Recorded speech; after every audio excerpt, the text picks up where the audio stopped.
Саламатсыз, 6 сынып оқушысы. Мен каналыма қош келдіңіздер. Мен есімім Жұлдыз, математика пәнінің мұғалімі боламын.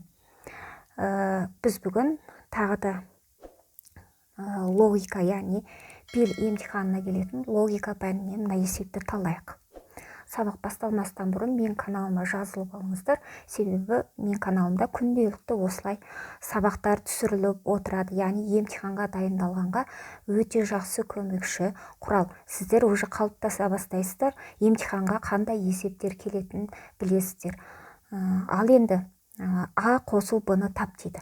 Оны табу үшін бірінші А мен Б-ны тауып алуымыз керек. Енді кестеде жалпы логикада белгілі бір заңдылық болу керек. Логикада. Енді қараңыздар, 2, 6, А, 12 дейді. Біз үшеуі, яғни төртеуі де бар қатарды қарастырайықшы, яғни ол мына қатар, екеуінің заңдылықтарын салыстырайық.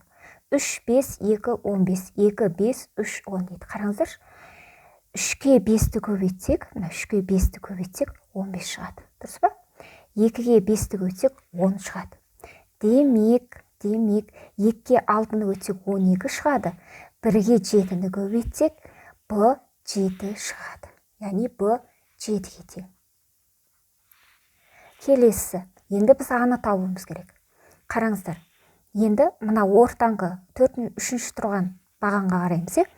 2 қайдан шықты? 5-тен 3-ті азайтсақ 2 шығады. 5-тен 2-ні азайтсақ 3 шығады. 7-тен 1-ді азайтсақ 6 шығады. Демек, 6-дан 2-ні азайтсақ 4 шығады. А 4-ке тең. Демек, логикада жалпы кестеде берілген сандар қатармен, бағанмен болсын, белгілі бір заңдылықпен орналасады. Біз сол заңдылықты бірінші анықтап алуымыз керек. Енді Аға Б-ны қос дейді. 7-ге 4-ті қоссақ 11 шығады. Яғни С жауабы екен.